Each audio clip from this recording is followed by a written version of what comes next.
pallo sille veneeseen saata. Miten se meni se Paavo se homma?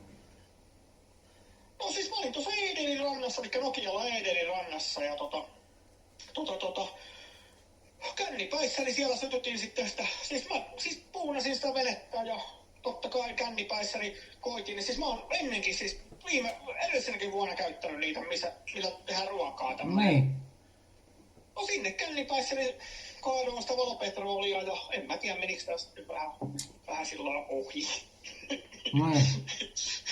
Sitten ei mitään siinä, sitten että no ei mitään, mä testaan, että toimiiko. Ja vittu, sehän lemahti vittu naamalle, saatana. Ja vittu sitten, kato, kun se on 10 litran kanisteri, mistä sitä kaadetaan, niin vittu jalkahan. Tiedätkö, kun mä menin taaksepäin, niin vittu jalkahan kaatoi sen ja siinä oli korkkia päällä, niin koko veneeseen sen vitun kanisterin. Ja no vittu, siitä lähden sitten juokseen pihalle sieltä ja vittu ei mitään siinä. Se oli nimen jälkeen se vene, ei siinä oikein niinku auttanut itkumarkkinoilla. Tämä on niinku mun oma näkemys siitä hommasta. Niin. Mikä se pelasti? Joku äijä pelasti sinua. No siinä se oli ulkomaalainen onkija. Siis tämmönen, mikä on Suomeen tullut.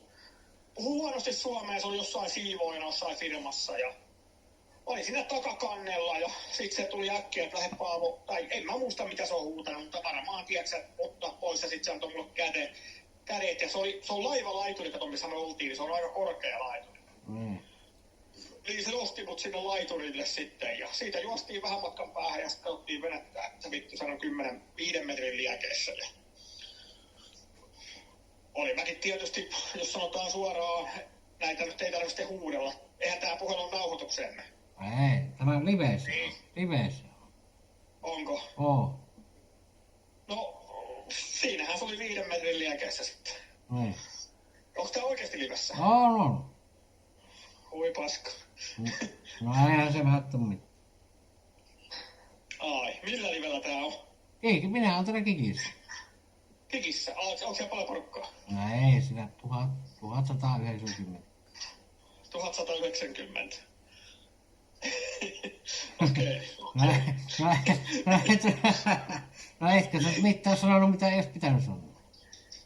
Ei se, siis ihan todella hyvä, kun oot rehellinen. Rehellisyys maan perii. Niin, ei se mitään. Mitään probleemaa. Ai. Siis te kuulee tämän liven vai näkee tämän liven jostain?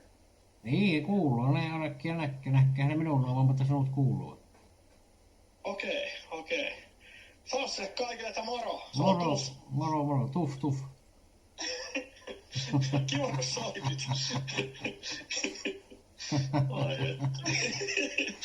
Ei vittu, nyt mä rupes oikeesti naurattaa. En mä tajunnut, että tää on oikeesti. Mä en oikeesti tajunnut. Mä ajattelin, että vittu soitellaan vaan henkilökohtaisesti. No vittu, ainahan potu puhelut on aina liveissä. Hyvä pottu. Nyt on meininkiä. Ei voi muuta sanoa, ajalla on meininkiä kyllä. Ai vittu. Oot sä kyllä aika kehveli, ei voi muuta sanoa. Aina, mulla oli Hienoa, että... Mutta sen mä kuulin, siis itse asiassa mä kuulin ihan viikko 2 sitten, että sä oot kuulemma ihan ensimmäinen.